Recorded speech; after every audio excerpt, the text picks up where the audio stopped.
Hello, and a big welcome to you out there, and a big welcome to Petra Christensen. I love to see you again. I'm so excited to what you are going to talk about because you have something to tell all the writers. Yeah, thank you so much, Anne, for having me again.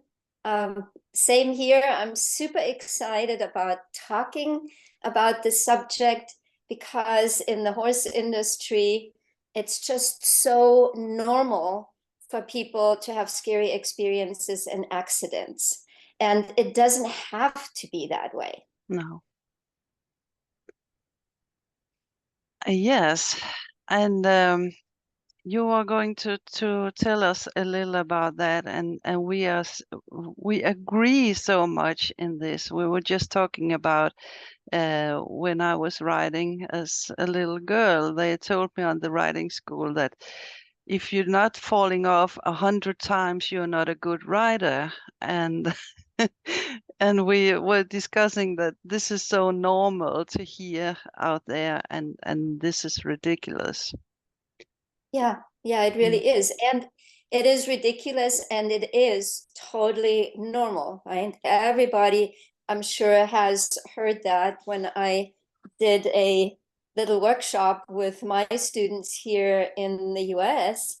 I asked, who has confidence issues, right? And the majority of listeners said, yeah, I do have confidence issues. Mm. And then I asked, has anybody told you it's normal to fall off? Yes, I've heard that, right? Has anybody heard, show your horse who's boss? Oh yeah, all the time. Mm. And for me, that is the root cause. So many times we look at advice with horses and it's always the band-aid fix, right? Oh, Yes. switch your bit or get the martingale or Mm. lunge your horse or don't feed him alfalfa, it makes the horse hot. And it's all this superficial advice that wants to provide a quick fix, but we're never really looking deeper into why is the horse really behaving the way she is behaving. Mm. And to me, that is really the reason why scary experiences and accidents happen, because barely anybody looks for the root cause and provides a solution that fixes things once and for all and helps the horse to feel safe, secure, and confident with the human. Yes, and you can ask yourself, I don't know why people they jumping over this groundwork somehow. This is, yeah, they have to go deeper, and of course it takes some times, but when you have made the work, it's all different. Right. Yeah. And every student that comes to me, when we go through our pre-ride safety check, I find that probably 99% of my students have a horse that I consider not rideable. Hmm. And it's always a big aha moment because most people will say, oh yeah, just get back on. I had a student in the UK. Her horse went just off the path and ran with her across the field. Thank goodness she didn't come off, but she got really, really scared Mm. because it could have gone really wrong. He was completely out of control. And so she told the other people at the barn, I'm not riding my horse anymore. Oh. So immediately somebody comes in and says, oh, let me ride him for you. Mm. And they all just saw the horse, being so scared that he just took off a freshly plowed field. Mm. And there was nothing she could do to stop him. And just thank goodness she didn't fall off. Mm. But it's so normal that people say, oh, yeah, get back on. Let me ride the horse for you. And they're Yes. willing to put themselves and the other person in danger. Mm. as you said, they think you must show the horse that you're the boss. That Yeah, is what you hear. exactly, right? And so from my perspective, the horse industry is a man-ruled world, has always been for hundreds of years. And the next step is to look at the male horse, how he is interacting with the herd, and use that as an example of how to treat the horse as a human. And for me, so my background is I was a Pirelli natural horsemanship instructor for several years. And before that, I had always, the first time I went to a riding school in Germany, now I'm in the US, I grew up in Germany. I was 11, right? And we can probably relate to the stories that we can tell, right? Somebody took me and put me on this big warm blood and said, right into the arena. And I had never been on a horse. And from there on, I noticed very quickly that I didn't like the way horses were treated in this riding school.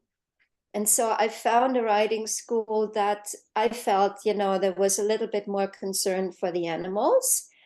And very quickly, I volunteered at a horse rescue and then moved on to boarding horses and helping people with their horses. In Germany, I was really involved with Linda Tellington-Jones' team and T-Touch.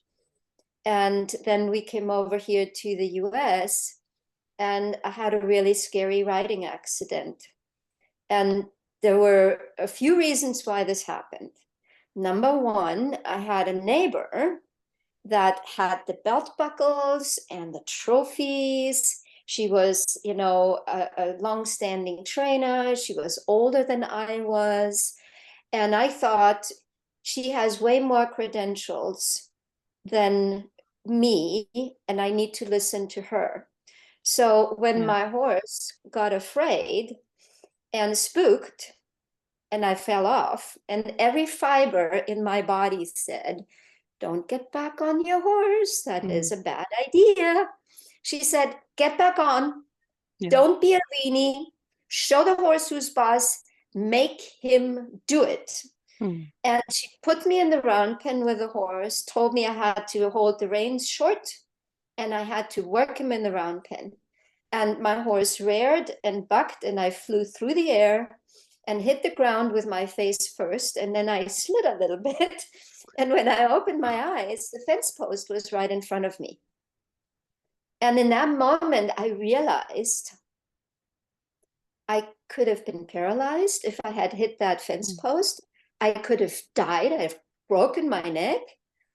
And from there on, I struggled with my confidence with horses. And the usual response, right? Get back on, don't be a weenie. If you're afraid to ride, you have to ride in order to get over your fear. The John Wayne method, get back on, even if you shake in your boots, right? Yeah. And I followed that advice, despite that I really knew better, right? My intuition always was, this doesn't feel right. This doesn't feel good. It doesn't me feel good. My horse doesn't like it either, but everybody said that's what you do. And so I couldn't set boundaries for myself because I didn't say no to my neighbor when she told me to get back on my horse.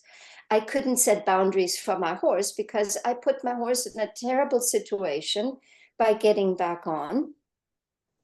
And so it was just the entire situation was really bad. And for years and years, it got to the point where I was in the house looking for excuses why I shouldn't go back down to the barn. And I know so many students that get to that point where they're afraid to even be around their horse and do things. Or the other day, I had a student that said, all I could do with my horse anymore was groom her. I I didn't dare to do anything else. I couldn't lead her anymore. If I tried to lead her down to the riding arena, she would rip the lead rope out of my hand. And I got so scared that all I could do was groom my horse. Mm. And I was even below that. I didn't even want to be down there at the barn anymore and groom horses. And what Pirelli Natural Horsemanship did for me was, back then, Linda Pirelli said, that was kind of like my last straw to go to the expo here in Denver in Colorado and, you know, look at their tour stop. And she said, the first thing when you think about getting off your horse, get off your horse. And I was like, wow, I have never heard that before. Everybody says, get back on the horse. She said, get off your horse. Yeah. And so like, I want to learn more about that. Mm. And so my husband back then, he bought me a 1-week clinic, being a natural horsemanship, Pirelli natural horsemanship clinic. And I regained a lot of my confidence within a week. And so I was so excited about that I thought I need to become an instructor and I need to tell other people about how awesome this is. And while I was going through my journey and I became an instructor and I watched my students, I'm like, okay, this is better than the horse training that I learned in Germany. But there is still this dominance and the control, and I still feel and see horses being tense and tight and worried and scared and afraid. And this idea that you have an effective phase 4, and we used to say we cause, we don't make, we cause. But I came to that conclusion, causing is still making, because we're attached to the outcome. Mm. And so then I started questioning this whole idea of, we're looking to the dominant stallion, of how he is interacting with the herd. And when we're looking at what is the job of the stallion, it's procreation and protection, because he's in the back of the herd and the lead mare is in front and she's leading the herd and every horse is following her. And nobody is hanging back and saying, oh, I'm lazy today. I don't feel like doing anything like our horses do with us, right? Or I want to go faster than the lead mare, right? No horse is passing the lead mare, but horses run off with us all the time. And that was really a big turning point for me, where I'm like, we need to change the way we interact with horses in order to get those heart-centered results that, you know, I was looking for, that my students were looking for. And I'm sure your students look for the same ideas, right? Yeah. And I recognize what you said, that this going off the horse, you have always heard, don't go off the horse because then the horses win. Mm-hmm. Mm. Exactly. Yeah. Don't let them get away with it. No. They're trying to get out of work. I've heard that a lot. Your horse is trying to get out of work. And it's such a silly thing to say, because horses don't know what work is. I mean, it's such a strange concept to think that a horse knows what work is and that they're supposed to perform and that they're supposed to do what we want them to do. Because when we look at what they're doing in the herd, a lot of it is just being together. There's just a lot of being and hanging out together and eating and resting and being ready in case a predator comes to take flight. But they definitely don't know what work is. No. Lucky ones. Yeah. Yeah, I mean, people say it all the time, right?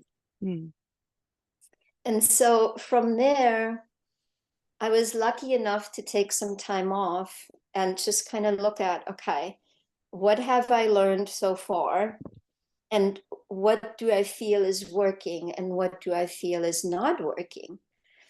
And when I looked at my accident, right, I had a horse that I got from an auction.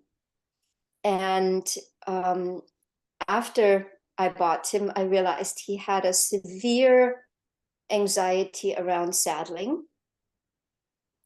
And I thought I fixed that. And then I thought he was ready to ride, right? He was really good about saddling and he was really calm. He wasn't anxious anymore. And what caused him to shy was an irrigation pipe laying in the field. I still remember he cocked his head and he looked down and he saw that white thing in the grass and he spooked away and I came off. And so this idea that horses take care of themselves, that they're in self-preservation and self-protection, because they don't see us as the lead. They don't rely on us to make the right decisions for them so that they don't have to be afraid. No. Because I feel that most of the time we're actually causing the horse, in the horse industry in general, most people cause the horse to be in various states of fear, whether they just have a little bit of brace and tension, whether they're, anxious and worried, or whether it's downright fear and panic. People cause that.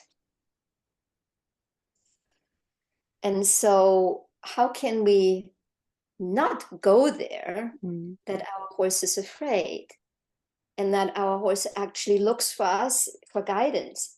Yeah, there is something in the grass, but I don't care because I know my human always takes care of me. I always feel good when my human is around. I always feel safe and secure. I always feel confident. That irrigation pipe means nothing when we get to that point. And I wasn't at that point with my horse. And I wasn't at the point where I could set boundaries for our relationship, because if I had set a boundary for our relationship, I would have said to my neighbor, thank you for the suggestion, but no, thank you. Yeah. And a lot of us, when we are heart-centered horse lovers, we have a hard time setting boundaries with our horse, for ourselves, when it comes to our own confidence. Most of us, we push through thresholds because that's what we're told, and we're just following like everybody else the advice without questioning it. And then also boundaries with other people, that we allow other people to bring elements into our relationship that we really don't want to have. The farrier that hits the horse, the vet that, snubs the horse to a post to do whatever he needs to do, the barn owner that thinks our horse needs to be reprimanded, and whacked. And so from my perspective, we really need to create a bubble around ourselves and our horse, where we have a plan, where we, the human and the horse, can feel safe, secure, and confident together. And that's something that really isn't taught much. And I think that's why we can relate so much, because you have students that have confidence issues. And this idea of how can we help people to find joy in their interactions with their horses again. Yes. And so from what my goal was, I call it horsewomanship, right? Because my students are all female. This idea that can be horsewomanship or horsemanship. Can it be like going to the mailbox?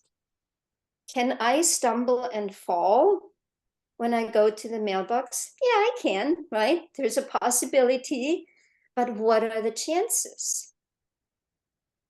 And so that's what it should be like with our horse. what are the chances that something can happen? Because I have such an amazing relationship with my horse, that my horse always looks for me for guidance.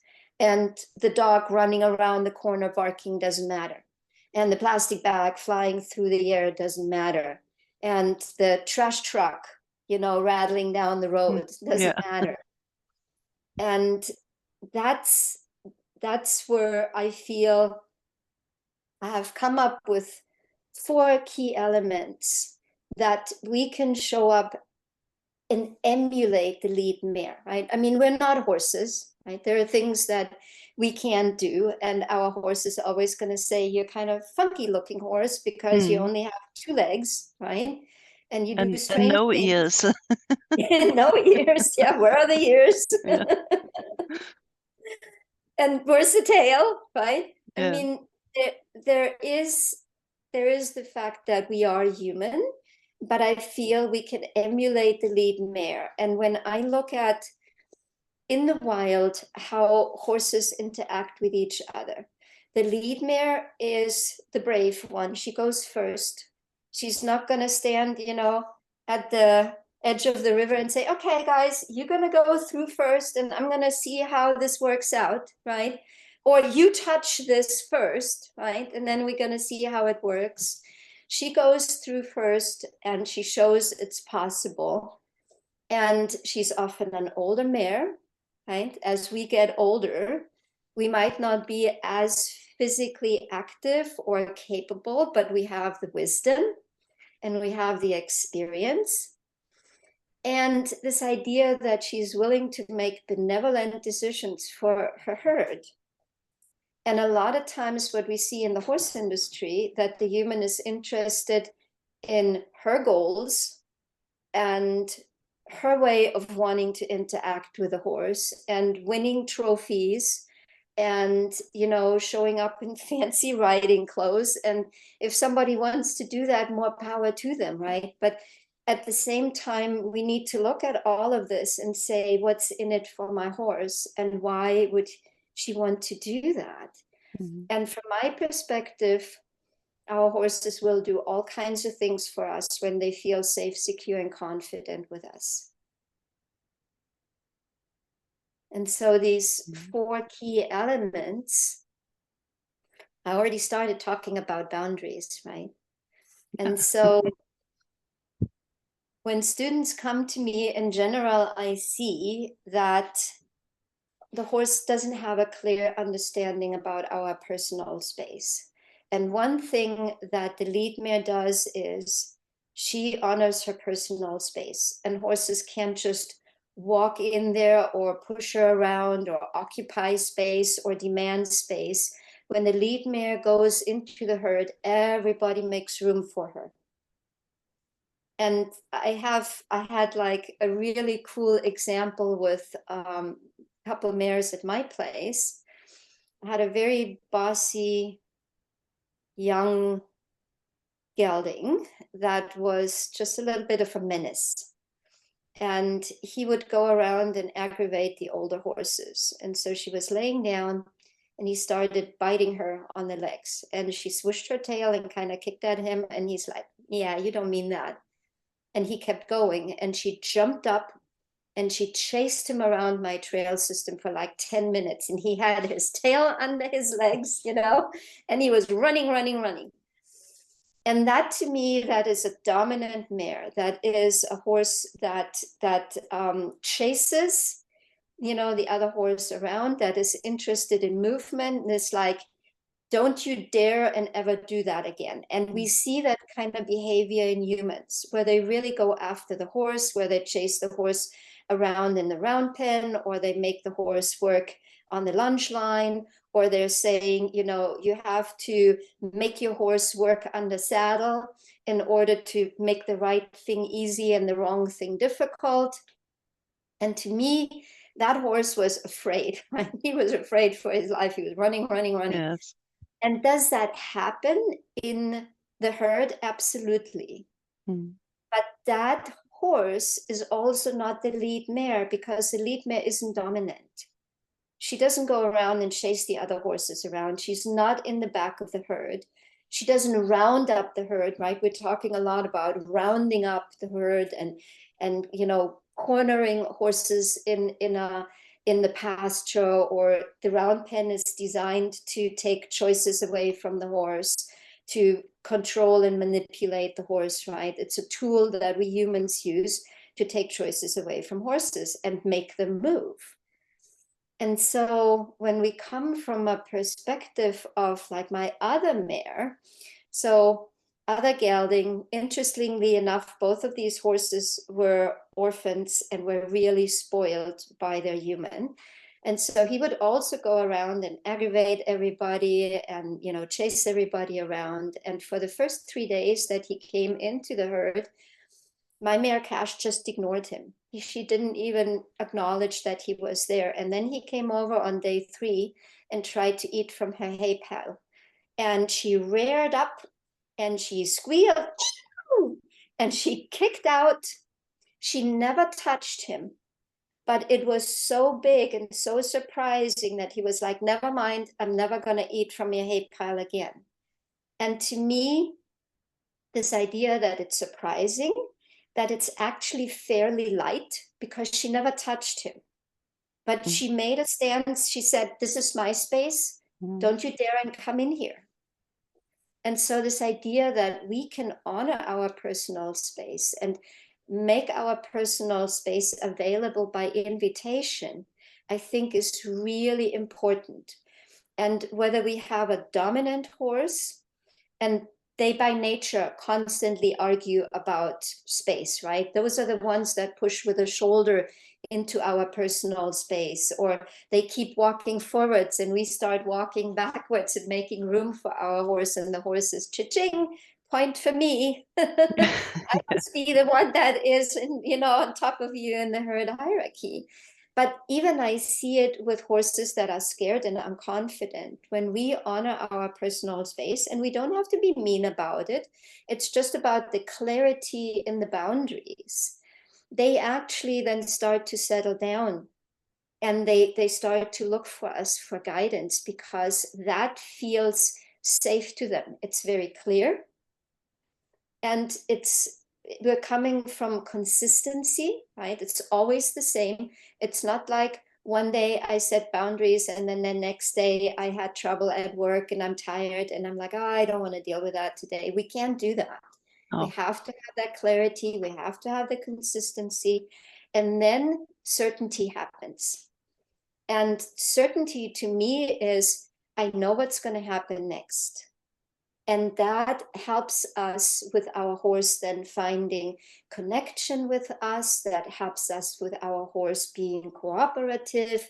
That helps us and our horse to be confident together.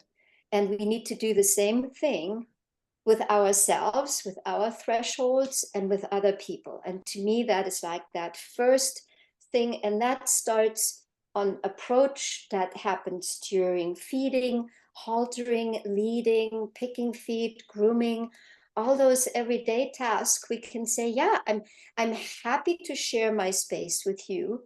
But in general, my space is by invitation only. And when you push on my space, or when you occupy or demand space, no, you cannot come in my personal space. And in general, I would say 3 feet, but it depends, if I have a horse that is currently biting, striking, kicking, or doing any dangerous behavior, which a lot of my students come with horses that are really difficult, then my personal space might be 5 feet or 10 feet or 20 feet. And that's when a lot of times people say, well, but then I can't halter my horse. Yeah, but it's not safe right now to halter your horse if your horse has a tendency to bite, strike, and kick. So first we set those boundaries. And then when our horse says, okay, I get it. You kind of look like the lead. I'm kind of, waiting to see what's happened. Then I can help my horse with the next thing. And that's thresholds. And I think in general, in the horse industry, we're being taught that our horse is not allowed to voice his or her feelings, not allowed to give us feedback. And for sure, if they give us feedback, we're not going to listen to it, because that would mean we let the horse get away with it. Mm. And to me, that is something that is so fundamentally wrong, because when we look at, I think horses are a lot like heart-centered horse lovers. They want to please in general. They want to have that connection. They want to feel safe, secure, and confident. And they're relying on the herd to feel that way, right? We very much want to be part of something. And we a lot of times, you know, when people, we tend to please other people to fit in. And there's a lot of horses that fit, you know, some horses are, they're very independent and they're very bossy and they're very dominant, but a lot of horses, all they want to do is feel safe, secure, and confident with us. Even the dominant horse wants that. Just like with dominant horses, we have to raise our level of leadership in order for them to say, yeah, you're worthy, my lead. I am already confident. You know, I already feel pretty safe because who I am and what I can do, but yeah, you show up and you have proven to me that I'm happy to follow you. And so that comes with listening to our horse and looking for those mini and micro thresholds, the wrinkles around the nose, or the tongue pressed against the roof of the mouth, or the swish of the tail, or the tension in the poll area. I see that so often that horses have tension in their neck, right? Or they have tension around their nose and mouth area. And what happens is the hyoid apparatus underneath the tongue, 16 muscles attached to it, the TMJ, the upper, the poll area, the neck, the front quarters of the horse, and therefore the entire body can lock up if we have tension in the nose and mouth area. And to me, when I see those mini and micro thresholds, I release those before I do anything else. So that might be I step away. That might be I repeat what I'm doing because my horse didn't understand. That might be I break things down into smaller steps. Whatever it takes so that my horse can say, yeah, I can do that. I can do that. And I feel okay doing it versus pushing through it and making the horse do it.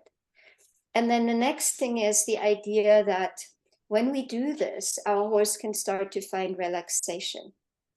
And ideally, I want to start with relaxation. So where is my horse currently relaxed? For some people, that might be in the paddock. And that might be with a human not interacting with them because they're so scared and they're so tense and tight. And then I start there.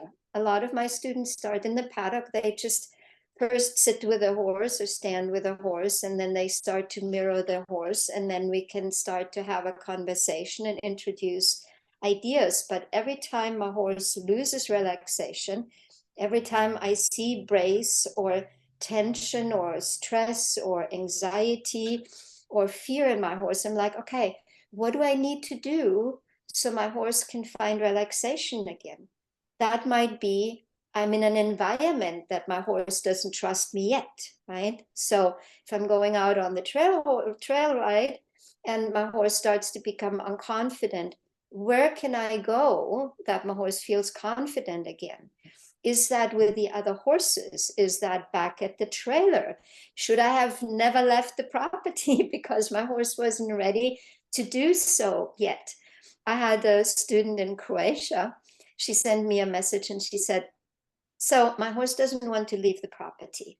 And my trainer said, that's an easy fix. You get on your horse, I take the lunge whip, and every time your horse stops, I smack the horse on the butt with a lunge whip.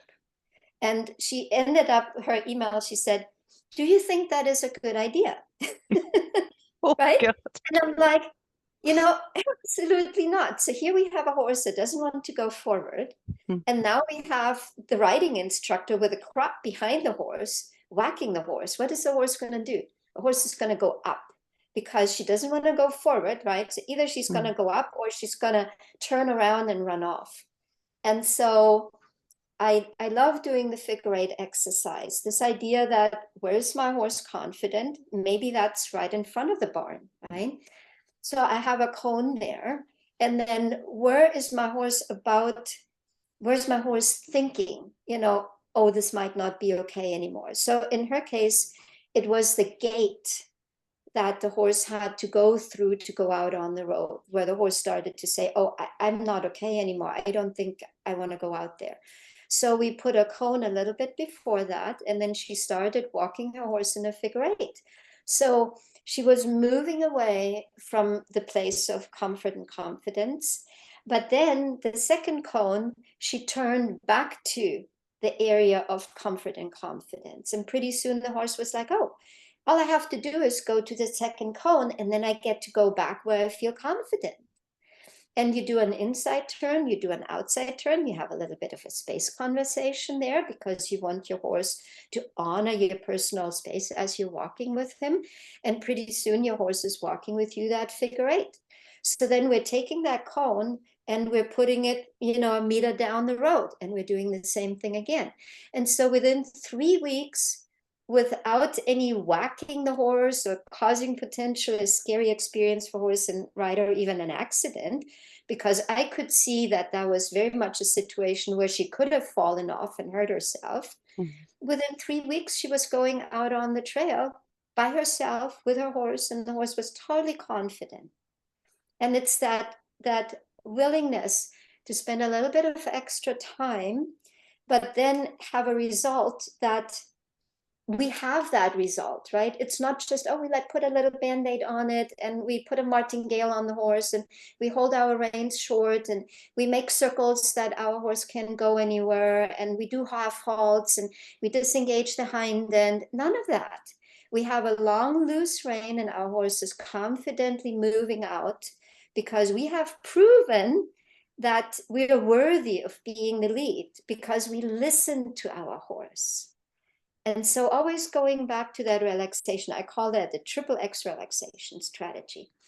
And then the last thing is, when I was a Pirelli instructor or any natural horsemanship that you see now, because any natural horsemanship is based on Pirelli. Pirelli came up with it and they didn't trademark that natural horsemanship term. And so now everybody can use it. And everybody, when you look, they go back to the 7 games and the disengaging the hind end and moving the front end and backing the horse up and doing the desensitization with the flag or the plastic bag or with the stick and string. Everybody's doing the same thing, right? And what they also do is, we used to say, we suggest, we ask, we tell, we promise. And I had a 5-star Pirelli instructor tell me, you have a tiger in your pocket and you let your horse know that tiger is in there, and once in a while it'll come out. And that is that fear introducing that I'm going to make it happen. I'm going to cause it. You have no choice. You will do what I'm telling you to do because otherwise, I'll make things happen. And can you create a light horse with that? Can you create a horse that has a soft feel with that kind of mindset? Yes, you can, because the horse is afraid, right? And the horse will try to operate in the parameters that the human is given him or her, because otherwise bad things happen. And I will never forget. So here in the US, Elizabeth Smart is a woman that was kidnapped as a child out of her parents' home. And she did an interview and she said, we need to look at the fight and the flight and the freeze, and we need to add appease to that. I was appeasing my kidnapper to stay alive. And I see that, and I literally have goosebumps when I talk about that. I see that in horses. They're trying so hard to appease the humans so that they don't have a bad experience, that they don't feel pain, that they don't have to be afraid, right? And this idea of an effective phase 4 So we're starting out light, but then we get bigger and bigger and bigger and more forceful until the horse finally gives in or gives up. To me, that is the essence of learned helplessness. Mm-hmm. And you can introduce that with humans, and you can introduce that with people. And that is so prevalent in the horse industry. And that's something that I really want to change, that people see that they're missing out on having a horse that is truly connected, that is enthusiastic of being with us, that finds joy in being with us, just like we want to, be happy and have joy and really appreciate what we're doing. I feel the horse has every right to have the same experience that we do, because they do so much for us. So this idea that when we communicate, that we communicate with lightness, and that we don't use more than 100 gram or 3 ounces. And if I have to use more, why is that? Why can't my horse respond to something soft, right? Why can't my horse respond with softness? Because I think lightness can be achieved with pressure and control and causing and making, but our horse being soft and happily and willingly responding is something completely different. And so, do horses by nature push into pressure? Yes. That's why we have bucking horses, right? There is pressure around their belly and they buck. The mountain lion jumps on the horse's back in the wild, and the horse will round his or her back and jump up and push into the pressure to try and get rid of the mountain lion. If a horse gets tied up and they haven't learned to yield or follow a feel, they will pull back. And sadly, a lot of us might know about a horse that literally has killed herself by pulling back, broken her own neck, because they didn't know that one step forward would have released the pressure that they were so afraid of. They don't know. So we have to teach them. And a lot of times I see that people don't spend enough time to teach the horse. So then we hear things like, my horse got scared and I tried the one rein stop and it didn't work. Well, the one rein stop doesn't work because the horse has never truly learned to yield and follow a feel. So I spend a lot of time with my student teaching their horse to really follow a feel, to be super light with softness, and and that feel can be mentally, emotionally, and physically, right? We can have a feel with a lead rope. We can have a mental feel where we just ask at liberty, right? We don't have a rope, but our horse can still follow or yield a feel. And so it feels so good to the horse when it's light and when it's soft and when they come from a perspective of course I follow my human. Of course I yield to my human because I respect my human as my lead. And when we go through those 4 key elements, the boundaries and the mini and micro threshold and the triple X relaxation strategy, and that idea of communicating with lightness and softness, to me, that's where our horse can feel safe, secure, and confident with us. And what I saw in myself and what I see in my students, when we see that our horse can feel safe, secure, and confident with us, that is an incredibly empowering experience.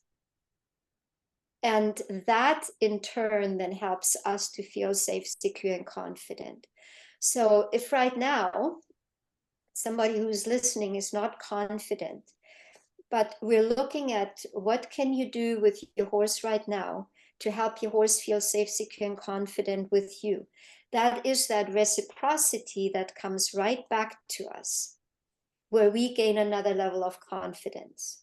And then we just raised our confidence a little bit. Like I had a student in the Philippines, her polo pony ran her over, and she didn't even dare to go in the paddock with her horse. So we started out with her sitting on a chair in front of the paddock, and she could do that. And then her horse came over to the fence and was like, "What are you doing? Why are you sitting there?" And then she could put that chair a little bit closer. Eventually, she was standing at the fence. Eventually, she was just opening and closing the gate without going in, right? Eventually, she opened the gate, she went in, she went back out, and pretty soon she could be with her horse. And every time it was a good experience for her, every time it was a good experience for her horse. And so, very, very easily and slowly, but very methodically, every time she raised her area of comfort and confidence just a little bit. And that's that time that it will take, right? There is no quick fix. If somebody tells you they have a quick fix with horses, in my opinion, they're lying, because it takes time. And are there things that we can do that work quicker than others? Yes. Are there some things that you can do with control and pressure where you momentarily have success? Yes. I think the lasting success, and that, I'm going to spend the next 10 and 20 years with my horse. And once and for all, I have this issue fixed. I never have to go back and look at that again because it's fixed once and for all. Root problem taken care of. And that's kind of where I would like people to go and see that is possible, right? Yeah, and that's a fantastic thing to do when you get a new horse and you make these boundaries. You never have to. I know people who they buy a horse and this is not going well, and they buy a new horse, and uh, you it's so much better for both you and your horse to have all the boundaries from the start. Yeah. Yeah. And there are ways where, you can really test your horse's mental, emotional, and physical balance, because once we know what to look for, right? What does it look like when our horse has rhythm? What does it look like when our horse has relaxation? What does it look like when our horse is truly connected to us? When students know what to look for, every time before I get on my horses, I usually don't ride other people's horses. Every time I get on my horses, I do a little pre-ride safety check. On what side of the paddock did you get up today? What do we need to talk about so that we have that mental, emotional, and physical balance? Because I don't know, for all I know, we live close to the river. The mountain lion might have gone through the pasture at night, and my horse is really still alert and looking out. And I'm like, do we need to have a chat about that? Can you feel safe, secure, and confident with me, despite that you can still smell the mountain lion in the pasture? Mm. That's that ongoing conversation that we need to have with our horses. And that's how we, in my opinion, we can avoid and we can even eliminate scary experiences and accident when our horse really starts to look for us and for guidance. And we have made that oath, that we are the gatekeeper of our horse's safety, security, and confidence. And that means if, my friends say, "Hey, do you want to go on a trail ride this weekend?" And I'm like, "I'm so sorry, I can't, because my horse is not ready to go out on the trail yet." And that we set those boundaries, and that we're willing to expand our horse's comfort and confidence slowly but surely. And, then, like my student in Croatia, it took her 3 weeks. And yes, then she could go out on the trail, but she Mm. was willing to take the time it takes and to look for her horse and say, "Are you ready?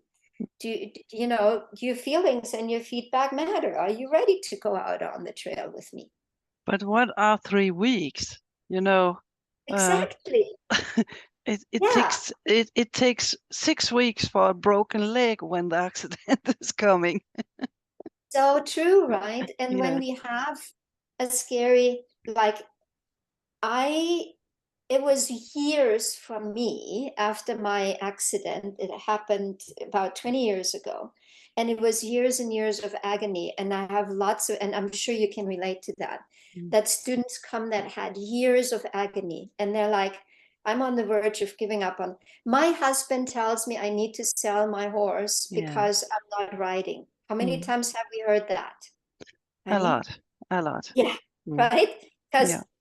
the horse is no good if you don't ride it. Either you ride the horse or you sell the horse. I have so many students that had that experience, or that's just not the right horse for you. You need to get yourself another horse. And then the problem isn't fixed because it's really the human, how we show up. Because most of the time, what I've experienced is students sell the horse, get another one, and the problem is still the same because they have not changed. We need to be willing to change ourselves in order to get the results that we're looking for, right? Yes. Well, time is running. Yes. It's fantastic to hear. You tell it so clear, and yeah, I'm sure everything would get something out of this. I hope so. It Yeah, would, thank you so yeah. much for having me. I mean, it's just, we're both in the business of helping people to really find joy with horses and to feel safe, secure, and confident, and to have that step by step, this is what you do. And that is in stark contrast to so many other programs out there. Mhm. And to me, always look in the horse's eye of the trainer or instructor that you're choosing and look, how is the person's horse feeling? And what is the horse's feedback? And if the horse's feedback is, I love being with my humans, this is the best thing since sliced bread, I can't wait for my human to show up. When you see that, right? And you don't see that a lot of times with people. Even if they do say, yeah, I teach you how to be confident. Yeah, I teach you how to connect. But it's the techniques that really matter so that we can avoid scary experiences and accidents, and even, I think, eliminate them to a large extent. No need to fall off the horse 100 times to be a good No, rider. that's a good thing. Yeah, indeed. Thank you so much for showing up and tell us all this. It was really a pleasure. Where can people find you if they want to talk more with you? They can find me at petrachristensen.com, and yeah, on my website, and you can have a free audio where I talk about those 4 key elements that to me are like super, super important. And make sure, if you're listening, to check out Anne's program as well, because whenever I go to your group in on Facebook, I always, we can relate so much to what we're talking about because we come from the same ideas of what is important for people to be confident with horses. Yes. Thank you so much.